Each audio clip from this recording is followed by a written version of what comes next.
I believe that history is prophecy. Saya percaya sejarah itu adalah nubuatan. That there's nothing new under the sun. Tidak ada hal yang baru yang ada di bawah What matahari. has happened before is a picture or a prediction of what will happen again. Apa yang terjadi sebelumnya adalah sebuah gambaran atau prediksi atau nubuatan tentang apa yang akan But terjadi. I don't have time to teach you history. Tapi saya tidak punya waktu untuk mengajarkan sejarah kepada Bapak Ibu Saudara. So that's why I have to recommend to you, please do a little bit of study on your own. Itu sebabnya saya merekomendasikan Bapak Ibu Saudara pelajari sendiri. The latest thing that we did in our church in Melbourne, Australia is to cover 6,000 years of history in only 3 sessions. Hal yang paling luar biasa yang kami lakukan di gereja kami di Australia adalah kami berusaha untuk mengcover 6.000 tahun sejarah dalam 3 jam pengajaran. Now I heard at the book table that this series is all gone, all finished.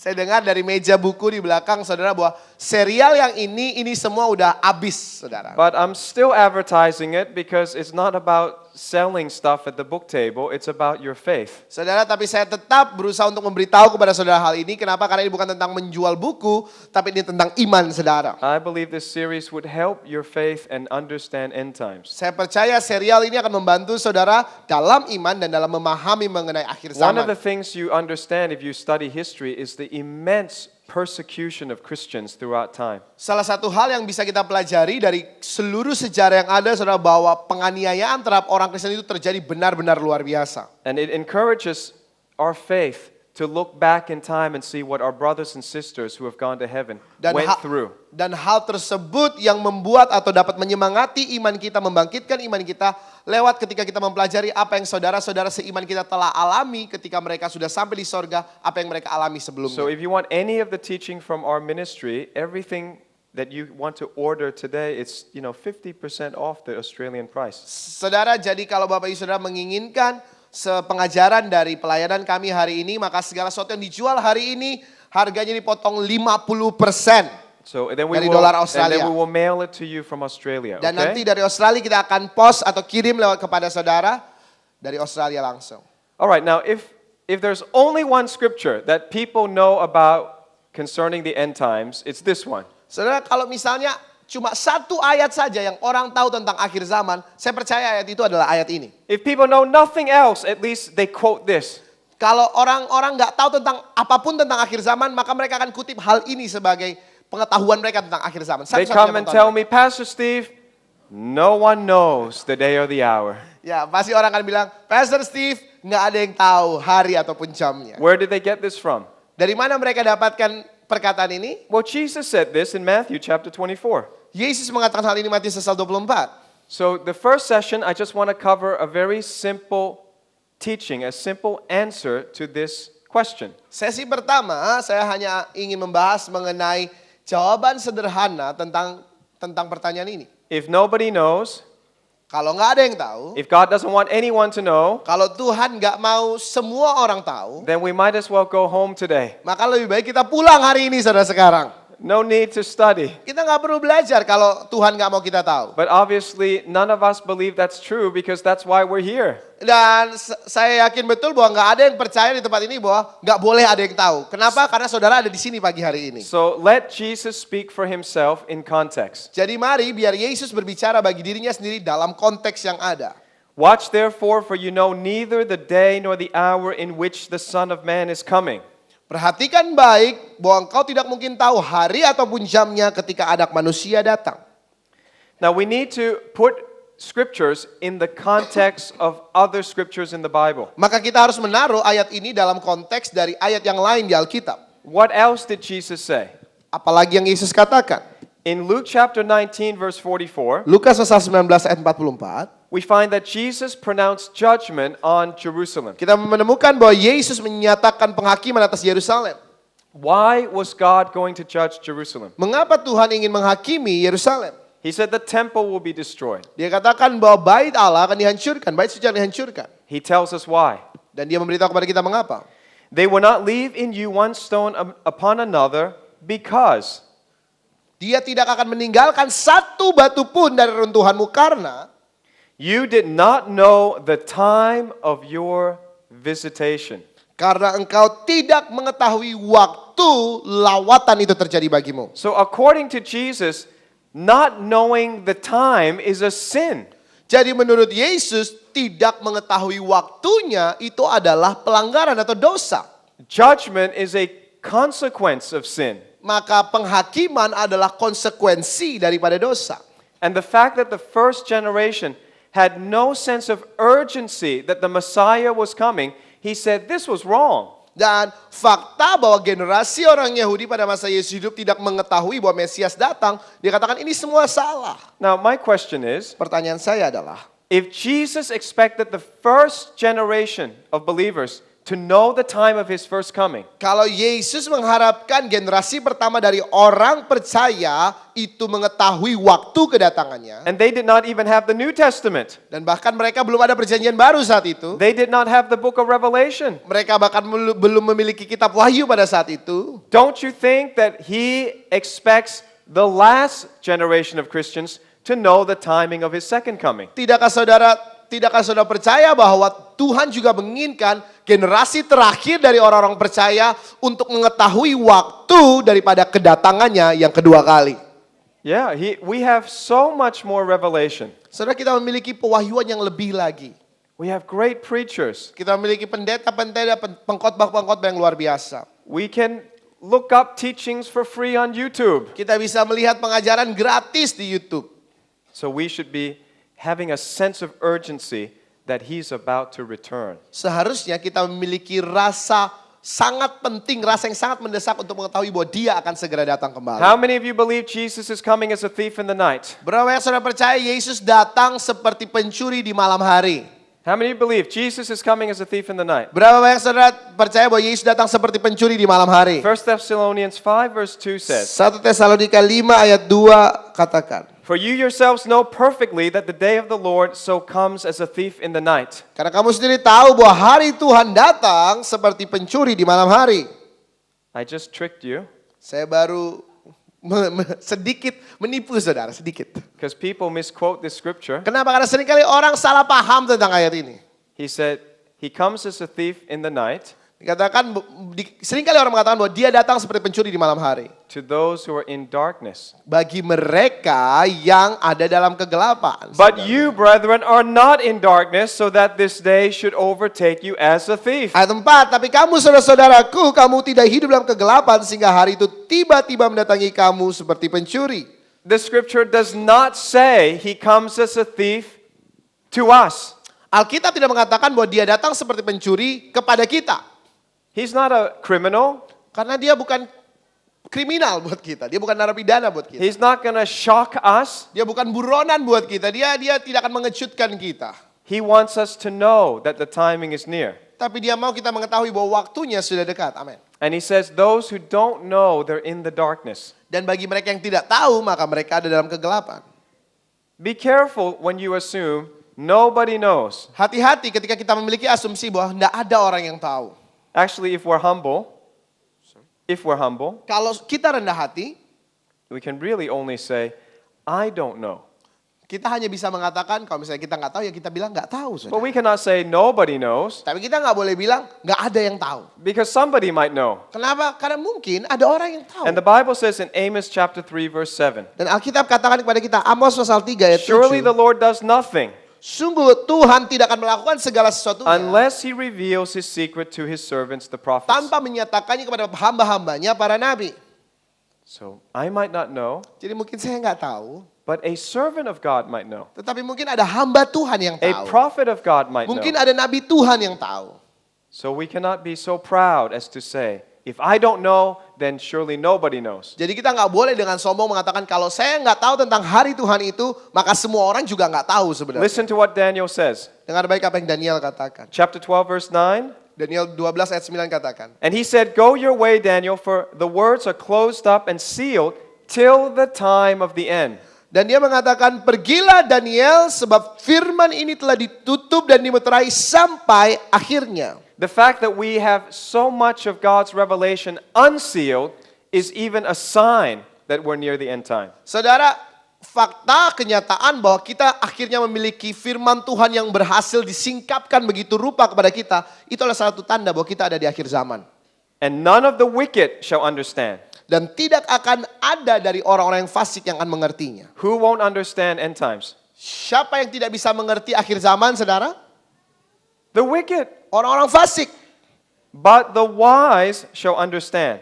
Tetapi orang-orang bijak, mereka akan So memahami. say, Lord, make me wise. Saudara, katakan sama-sama, Tuhan jadikan aku bijak. We want to be wise, amen? Kita ingin menjadi bijak, amin. And God says He's given us the mind of Christ. Dan Alkitab katakan bahwa Tuhan memberikan kepada kita pikiran Kristus. Now, actually, if you read the Bible, you'll find that God gives many clues with specific timing. Saudara, kalau kita baca Alkitab kita, maka Tuhan memberikan kepada kita clue atau petunjuk dengan petunjuk waktu yang sangat spesifik. Matthew 24 is Jesus' end time sermon. Matius 24 adalah khotbah akhir zamannya Yesus. Listen to how many details are given about time. Saudara, dengarkan rincian mengenai waktu yang luar biasa yang Yesus berikan. When will He come back?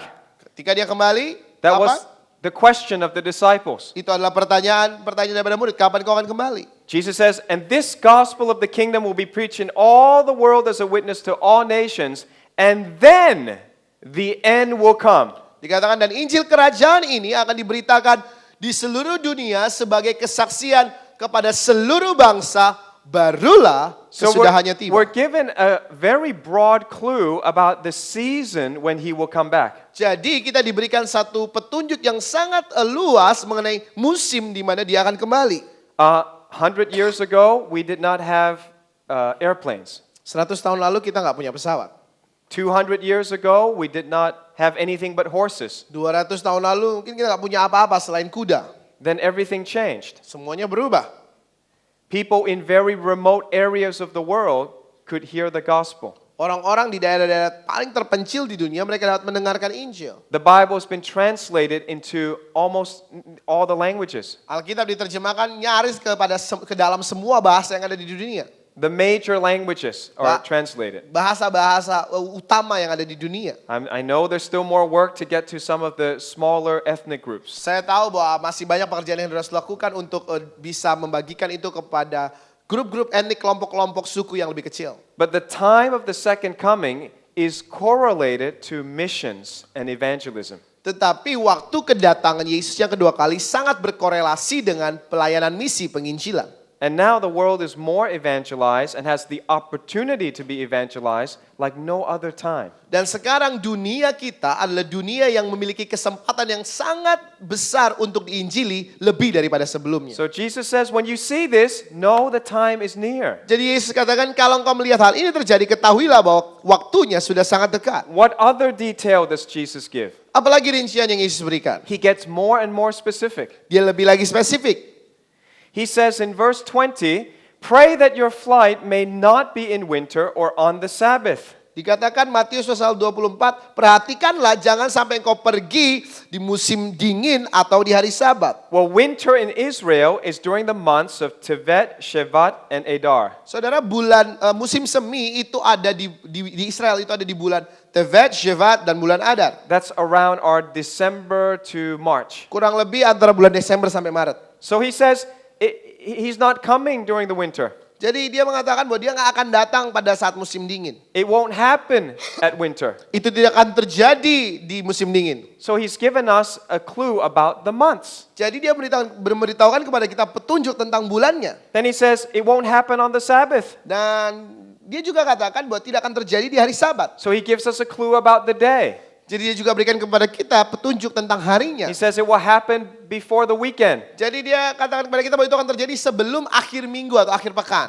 These are very specific details about time. Saudara, ini adalah rincian yang sangat spesifik mengenai waktu. Why would he tell us all this if he didn't want us to know the timing? Mengapa Tuhan memberitahu ini semua kepada kita kalau dia tidak ingin kita mengetahui kapan waktunya? In verse 32 he says, now learn the parable from the fig tree. Ayat 32 dia katakan begini, sekarang pelajarilah pohon ara. When its branch has already become tender and puts forth leaves, you know that summer is near. Apabila ranting-rantingnya melembut dan mulai bertunas, maka kamu tahu bahwa musim panas sudah dekat. All prophecy teachers agree that trees represent nations.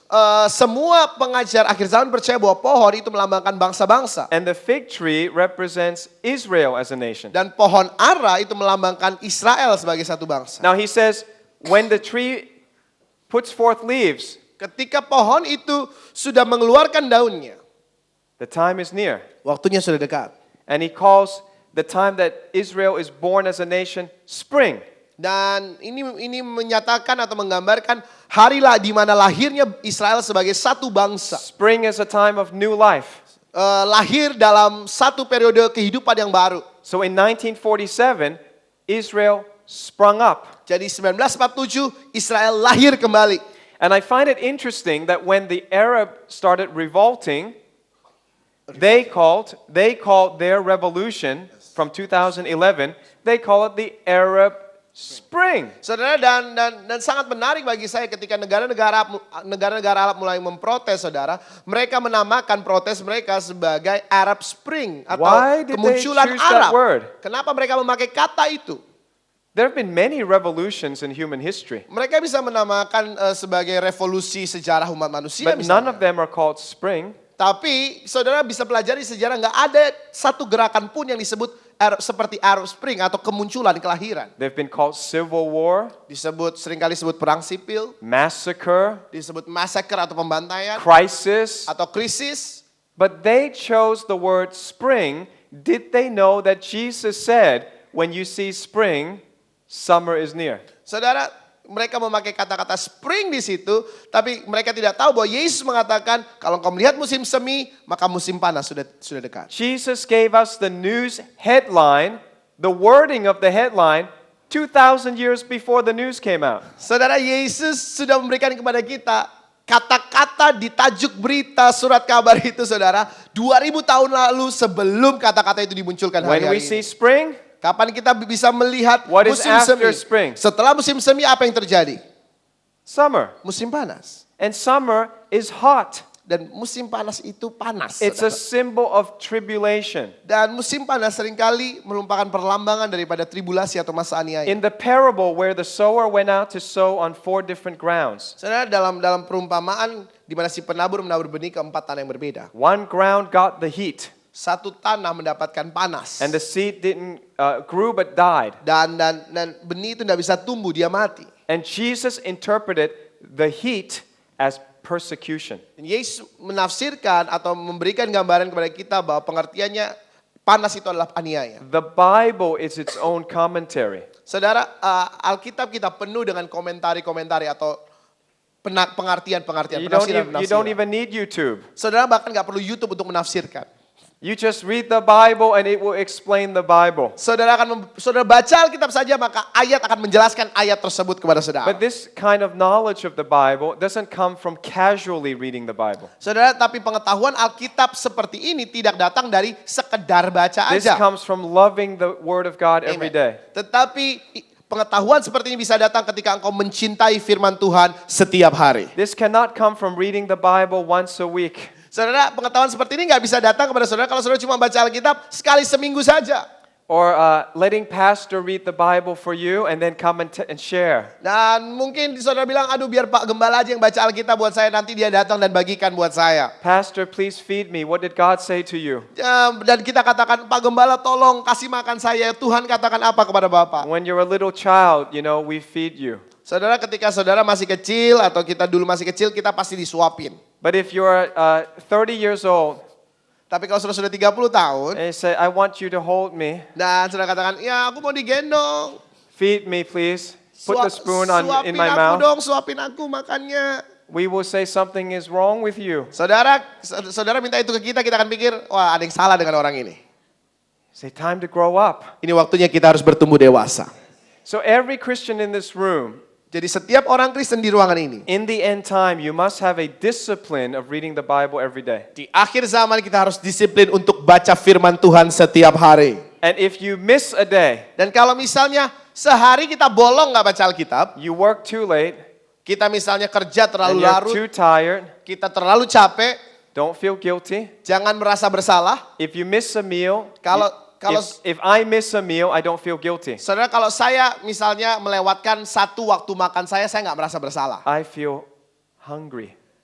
Tapi saya ngerasa lapar, saudara. So what do? Then the next time you can eat. Jadi kali lain di mana saudara sudah bisa, maka mulai makan lagi. But Christians say, I cannot eat. Seringkali orang Kristen bilang, aduh saya nggak bisa makan. Why? Kenapa? I'm so guilty. Aduh saya ngerasa bersalah, kemarin bolong baca I didn't Alkitabnya. eat yesterday. Kemarin saya nggak makan soalnya saya merasa bersalah. Didn't eat the day before. Saya juga nggak makan hari sebelumnya. I can't eat today. Aduh saya nggak bisa makan hari ini berarti. Of course you can. Saudara, engkau tetap bisa makan. Just open the Bible and start reading today. Buka saja Alkitabmu dan mulai baca dari hari ini. Forget yesterday. Lupakan hari kemarin. Come to God every day as much as you can. Amin. Datang kepada Tuhan setiap hari sebanyak yang saudara bisa. And don't let the devil condemn you. Dan jangan biarkan iblis mendakwa saudara. No one is perfect. Nggak ada yang sempurna. Okay, but God wants us to hunger for the Word of Amen. God. Tapi Tuhan menginginkan kita lapar akan firman-Nya. Now I'm speaking to the ones that are already hungry. Saudara, saya bicara ini kepada orang-orang yang lagi lapar di ruangan That's ini, why you saudara. come here in the morning. I know that. Itu sebabnya saudara rela datang pagi-pagi ke tempat ini, All saudara. right, but I encourage you anyway. Tapi saya menyemangati saudara paling enggak. All right, so we know that summer is near. Kita tahu musim panas itu sudah dekat.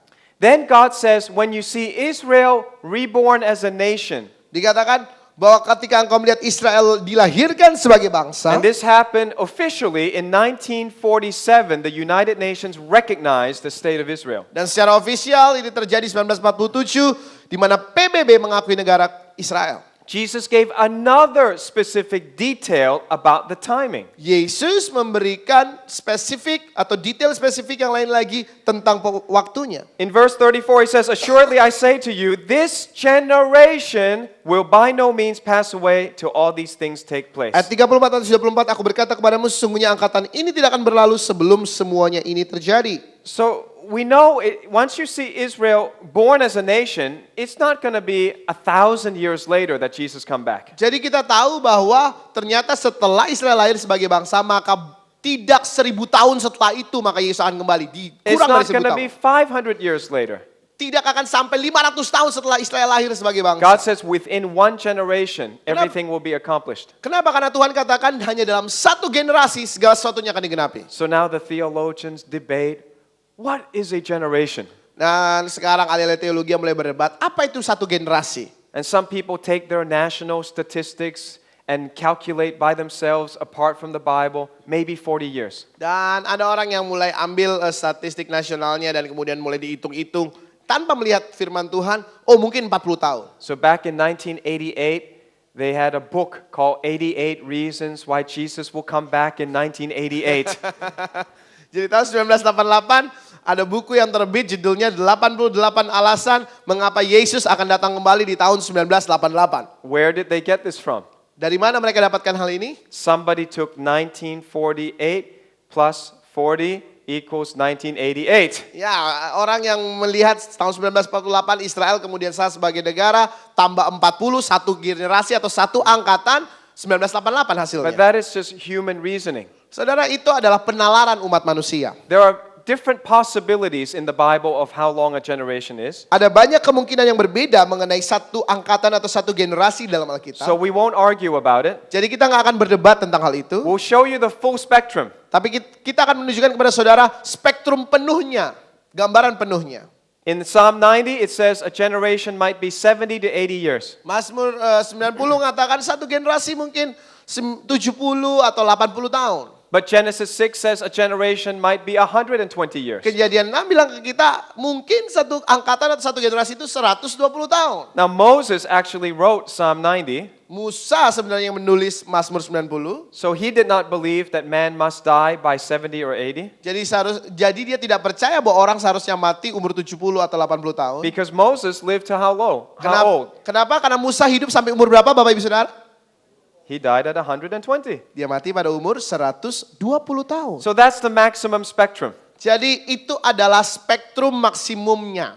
Then we take 1947 and we add that range. Saudara, kita ambil 1947 dan kita ditambahkan dengan jumlah rentang waktu antara 70 sampai 120 tahun dari 1947. That means the time frame should be maximum 2017 to 2067. Artinya rentang waktu itu maksimum paling akhir adalah 2017 sampai 2067. Ada di rentang waktu itu. Some of you are very happy. You say, I got a lot of time. Beberapa dari saudara dengar 2067 saudara bilang, waduh masih panjang, masih lama ternyata. All the single people like, oh, I can get married. Yang jomblo, aduh gue masih bisa nikah nih.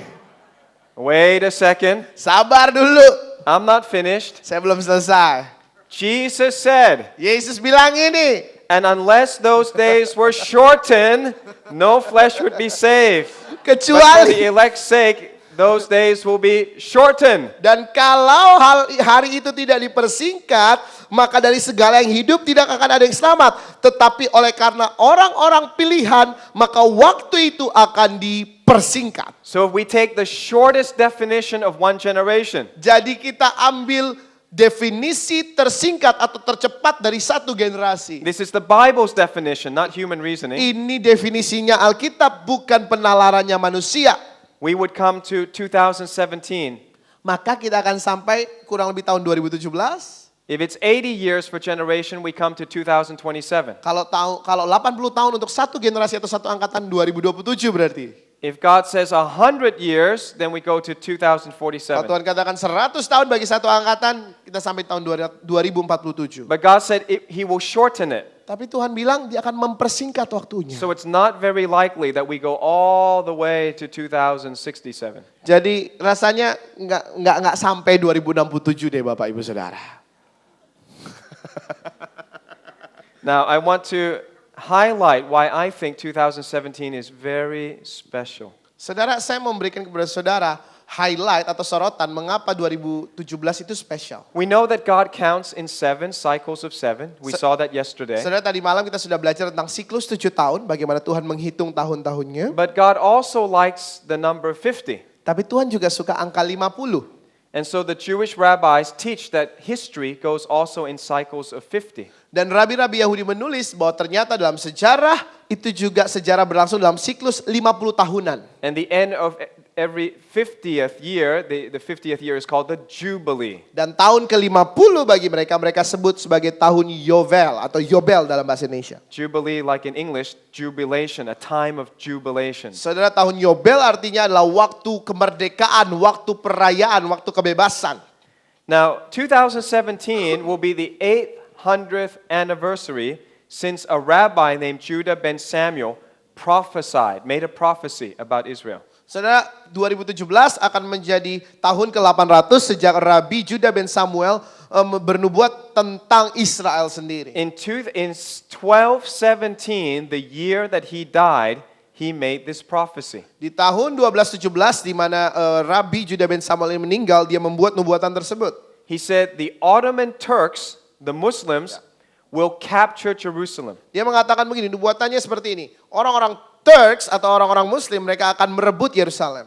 They will hold Jerusalem for 8 jubilees. Dan dia mengatakan bahwa mereka akan menguasai Yerusalem selama 8 jubilium atau 8 tahun Yobel. 8 times 50 is 8 kali 50 sama dengan 400 years. 400 tahun. Then he says there will be 2 more jubilees and the Messiah will come. Dan Rabi ini katakan akan ada 2 Yobel setelah itu maka Mesias akan datang. Now, the Ottoman Turks took Jerusalem, or the Caliphate came up in 1517. Dan Caliphate itu atau Khalifah itu muncul di 1517. And they held Jerusalem until 1917 when General Allenby recaptured Jerusalem. Dan Khalifah Muslim sejak 1517 sampai 1917 mereka menguasai Yerusalem sampai pada akhirnya Jenderal Allenby menguasai Yerusalem, berhasil merebut Yerusalem dari tangan mereka. So far so good. This prophet is quite accurate. Jadi paling enggak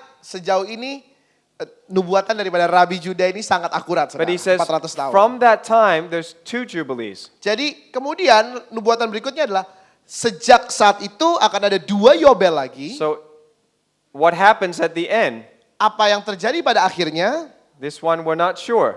Yang ini nggak terlalu yakin kita untuk mengatakannya. Does it mean rapture? Apakah maksudnya Mesias Does it datang mean itu tribulation? berarti pengangkatan atau masa aniaya? He just said that's it. That's all his prophecy goes to. Ya, tapi nubuatan Nabi Juda ben Samuel ini hanya sampai di titik itu. 2017 will be the 500th anniversary of the Protestant Reformation. 2017 akan menjadi ulang tahun atau perayaan 500 tahun dari reformasi Protestan. 5 is the number of grace. 5 itu angka kasih karunia, angka anugerah.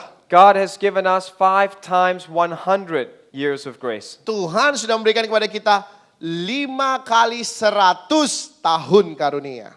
2017 will be the 120th anniversary of the Zionist Congress in 1897. Saudara, 2017 akan menjadi perayaan 120 tahun dari Kongres Zionis. It will be the 100th anniversary of the Balfour Declaration, where the British recognized the Jews need a homeland. Saudara, akan menjadi 100 tahun perayaan dari deklarasi Balfour, yaitu deklarasi di mana pemerintah Inggris mengakui bahwa orang-orang Yahudi memerlukan tanah atau negeri untuk kembali pulang sebagai rumah mereka. It will be the 70th anniversary of the State of Israel. Akan menjadi perayaan ke-70 tahun negara Israel.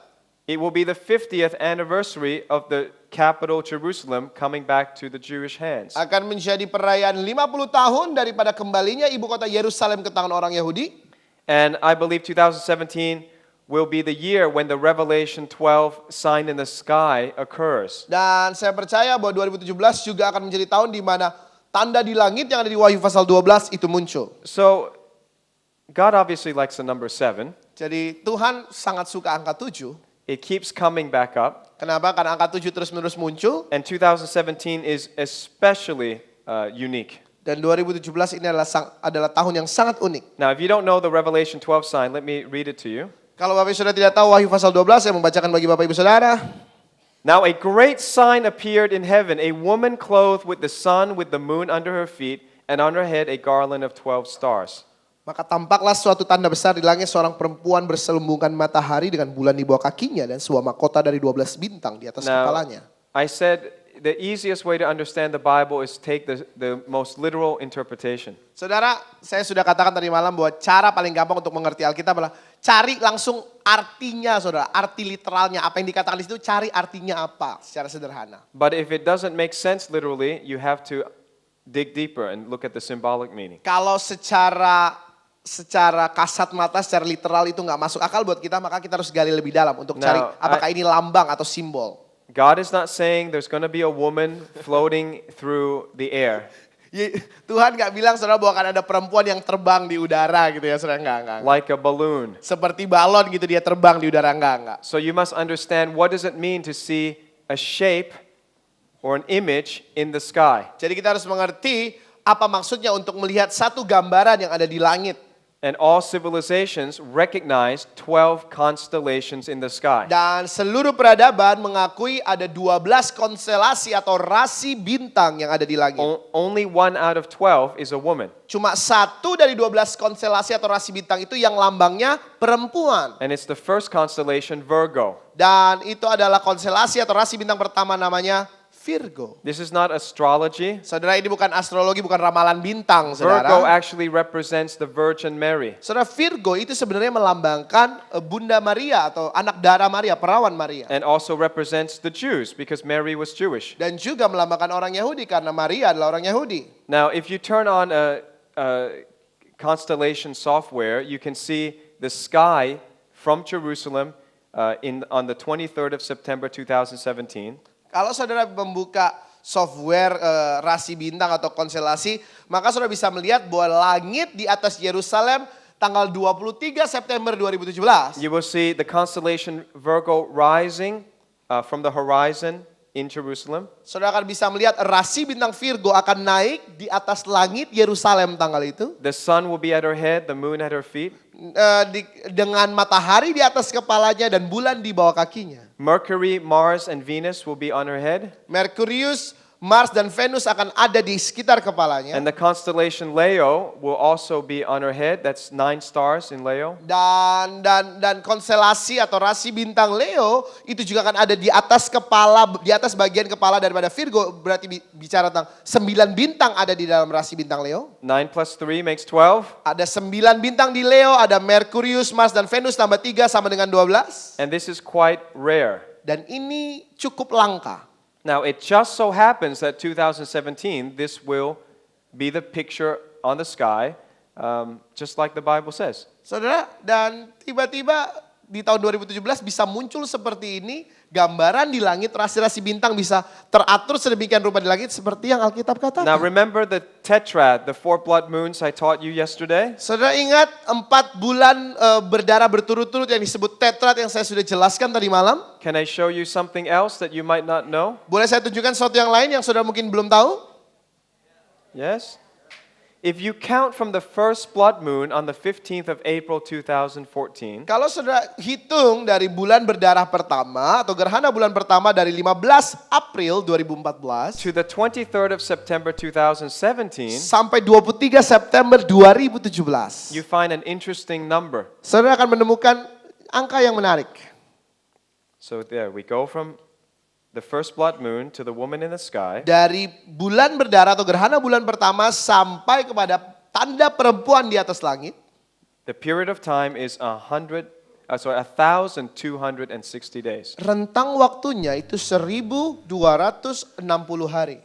Now that reminds us of something in the Bible. Saudara, 1260 hari itu mengingatkan kita akan sesuatu dalam Alkitab. Revelation 12 verse 6 says, "And the woman fled into the wilderness, and where God had prepared a place to care for her for 1,260 days." Wahyu 12 ayat 6 bilang ke kita gini, perempuan itu lari ke padang gurun di mana telah disediakan suatu tempat baginya oleh Allah supaya ia dipelihara di situ 1260 hari lamanya. I think that's 1,260 days after the sign of the woman in the sky. Saudara, saya rasa itulah 1260 hari setelah penampakan wanita atau tanda perempuan di langit ini. But the symmetry is very poetic. Tetapi simetrisnya itu sangat-sangat sastra sekali, saudara. Ya. Because there's also 1,260 days going backwards and going forward. Karena seimbang dia, ada 1260 hari ke belakang, kemudian Alkitab bicara tentang 1260 hari ke depan setelah penampakan wanita Nobody di can langit. make this kind of stuff up unless you're God, unless you're in charge of the sun, moon, and stars. Saudara, nggak ada orang yang bisa mengatur ini, mengarang ini sedemikian rupa kecuali memang engkau punya kendali atas matahari, bulan, bintang, bumi dan segalanya. Imagine how much God is in control. Bayangkan saudara seberapa besar kuasa Tuhan atas alam That semesta from ini. the very second that He created the universe, Bahwa sejak detik pertama dia ciptakan alam semesta. and He flung the stars into space, Dia membuat bintang-bintang berterbangan di angkasa. and He made the galaxies turn. Dan dia membuat galaksi itu mulai berputar. He had timed it from the first second. He timed it so all this would happen in 2017. Dia sudah mengatur semuanya tepat pada waktunya sejak detik pertama sehingga hal yang demikian yang 2017 ini bisa terjadi. We serve a powerful God. Saudara, kita menyembah Allah yang penuh kuasa. We serve the Almighty God. Kita menyembah Allah yang maha kuasa. And there is no God like Him. Dan tidak ada Tuhan yang seperti dia. You can read all the other religions. Saudara bisa lihat agama-agama There's lain. no one like the God of the Bible. Tidak ada Tuhan yang seperti Tuhan yang ada dalam Alkitab. He's not fiction. Bukan cerita He's fiksi. not a myth. Bukan cerita mitos. He's not something some man dreamed up. Bukan sesuatu yang dikarang orang. This God is in charge of the universe. Tapi Tuhan yang ada di Alkitab adalah Tuhan yang memegang kendali, berkuasa I'm atas alam so semesta. glad He is my God. Dan saya sangat bersuka cita, Dialah Tuhan saya dan Tuhan saudara juga. Yang percaya tepuk tangan bagi Yesus sama-sama. So when Jesus said, "You neither know the day nor the hour in which the Son of Man is coming," what was He telling us? Jadi ketika Yesus katakan, engkau nggak mungkin tahu hari atau jam ketika anak manusia datang, sebenarnya maksudnya apa kalau gitu? He obviously cares about time. Kita sudah lihat tadi bahwa ternyata Tuhan mau kita tahu tentang waktunya. I believe when he spoke to the Jewish audience, he said something the Jewish listeners could understand. Saya percaya ketika Yesus berbicara kepada di hadapan orang-orang Yahudi, maka dia mengatakan sesuatu yang dimengerti oleh orang-orang Yahudi. He's saying, I'll come for you in the unknown day. Dia katakan, aku akan datang kepadamu pada hari yang tidak diketahui. Now, that is an expression the Jews understand. Itu adalah satu perkataan, pernyataan yang cuma orang Yahudi ngerti. Because on their calendar, they have an unknown day. Kenapa? Karena di kalender orang Yahudi ada yang namanya hari yang tidak diketahui, saudara. God has a calendar. Tuhan punya kalender, It's not the same as the Gregorian calendar, January to December. dan kalendernya tidak sama seperti kalender Gregorian yang selama ini kita pakai dari bulan Januari ke Desember. His calendar goes from Nisan to Adar. Kalendernya itu dimulai dari bulan Nisan ke bulan Adar. And on this calendar, God has appointments. Dan di kalender ini Tuhan memiliki janji temu. These appointments are called holy days. Janji temu Tuhan itu disebut hari kudus atau holy days bahasa Inggrisnya. And in English, we take those two words and make it holiday, like vacation. Dan akhirnya di dalam bahasa Inggris dua kata itu digabungkan menjadi holiday, jadi hari libur, saudara. Bukan lagi hari kudus. I'll teach you more the holidays next session. Saya akan beritahu kepada saudara tentang hari-hari kudus atau perayaan-perayaan di sesi berikutnya. But I just want to show you the 7 holidays on God's calendar. Tapi saya menunjukkan kepada saudara 7 hari raya yang ada dalam kalendernya Tuhan. All of them have a specific date on the calendar. Setiap hari raya ini memiliki tanggal yang spesifik dalam kalender orang Israel. Except number 5, Yom Teruah. Kecuali hari kelima yaitu hari Yom Teruah. It's the only one that starts at the beginning of the month. Itu hanya hari ini, hari raya inilah satu-satunya hari yang dimulai di awal bulan.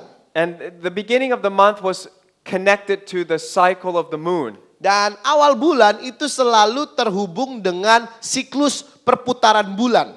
The beginning of the month is always when the moon is completely dark and then you can just see the sliver, the beginning of the light of the moon. Saudara, permulaan bulan bagi mereka adalah ketika bulan itu benar-benar gelap dan saudara cuma melihat sedikit saja bagian daripada bulan, Now, sedikit saja. Yom Teruah has to be declared at the sighting of the new moon. Dan Yom Teruah itu harus dinyatakan sebagai hari raya ketika bulan baru itu lahir. The high priest is in charge of announcing, I've seen the new moon. Maka imam besar itu yang akan menentukan atau memegang kendali bahwa dia katakan, saya sudah melihat bulan baru terbit. But what happens if it's a cloudy day? Apa yang terjadi, saudara, kalau hari itu mendung? What happened if the high priest lost his glasses and cannot see?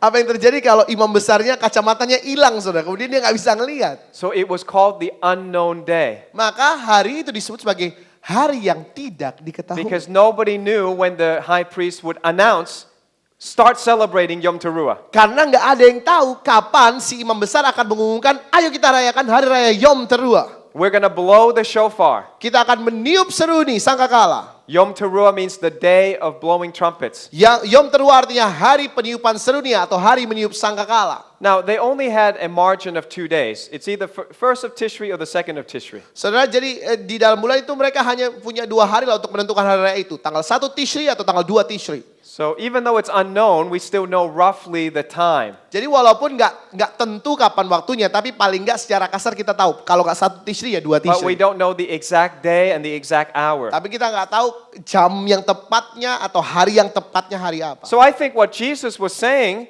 very simply, is that he's telling his Jewish audience a clue.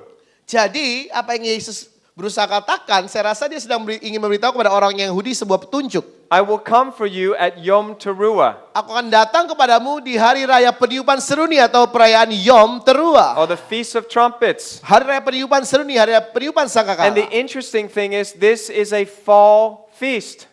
Dan yang menarik adalah ini adalah perayaan musim gugur. Didn't Jesus say he won't come in winter? Bukankah Yesus katakan bahwa dia tidak akan datang di musim dingin? What's before winter? Apa yang ada sebelum musim dingin? Fall. Musim gugur. So everything harmonizes when you read the Bible in context. Jadi ketika saudara baca Alkitab dalam konteks, segala sesuatunya itu harmonis Bapak Ibu. This is why we need to study a bit of Hebrew roots. Itu sebabnya kita perlu mempelajari akar-akar bangsa Ibrani. So yesterday we did one session on Hebrew roots. Kemarin kita sudah lakukan satu sesi tentang akar-akar bangsa Ibrani. Today I'm giving you 2 sessions that I will touch on the feast. The next one we'll do a little bit more. Hari ini saya akan berikan kepada saudara 2 sesi yang menyentuh tentang hari raya orang Ibrani dan yang sesi berikutnya akan lebih lagi. If you want to come to Israel to study Hebrew roots with me next year, Kalau saudara mau pergi ke Israel untuk mempelajari akar-akar bangsa Ibrani tahun depan sama-sama saya, just register your interest at the table. We will go in May 2016. We will be there at the day of independence. saudara bisa kasih detail saudara di belakang dan kita akan berangkat Mei 2016 di hari raya tepat di hari kemerdekaan bangsa mereka. But I'm sorry, I will cancel this trip if Jesus comes back this year. Tapi saya minta maaf, saya harus batalkan rencana perjalanan ini kalau Yesus kembali di tahun ini, saudara. I am not in charge of refund. Dan kalau itu terjadi, saya tidak bisa mengembalikan uang saudara. It will be Jesus' fault, not Saudara, mine. itu salahnya Yesus ya, bukan salah saya. Kalau dia datang kembali tahun ini kita nggak bisa jalan. I will be saudara. very happy if we don't do this tour. Tapi saya akan sangat bersuka cita kalau kita nggak perlu untuk ikut tur ini, tapi Yesus datang kedua kalinya, saudara. But I'll also be happy to go with you, okay? Tapi kalau Yesus nggak datang, saya juga tetap bersuka cita bisa pergi ke Israel sama-sama, saudara. Okay, last thing because we're going to take a break.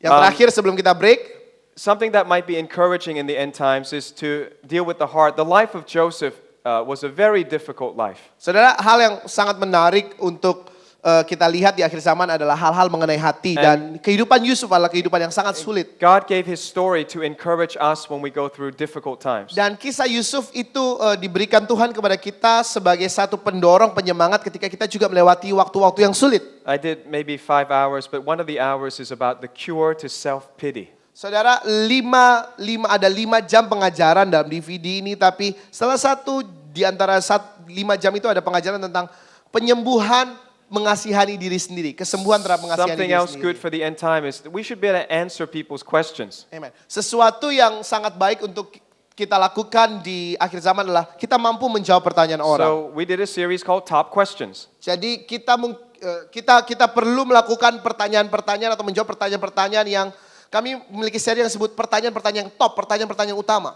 Top questions about healing. Pertanyaan utama mengenai apa? Mengenai kesembuhan. Top questions about hearing God. Pertanyaan utama mengenai dengerin suara Tuhan. Top questions Christian ask their pastor. Pertanyaan-pertanyaan utama yang dimana orang-orang Kristen tanya kepada gembala mereka. So I'm saving pastor some counseling here. You can just get the answer and you don't have to ask everything. Jadi saudara, saya berusaha menyelamatkan para gembala, para pendeta yang di tempat ini dari konseling yang berlebihan. Jadi saudara beli aja DVD-nya, saudara bisa mempersingkat waktu daripada konseling saudara. So that's it. We'll take a 15-minute break. Baik, kita akan ada break 15 menit. We still have 2 more sessions, so please come back on Masih ada time. dua sesi lagi, tapi sabar dulu Bapak Ibu Saudara. Ada pengumuman dari Ibu Worship Leader.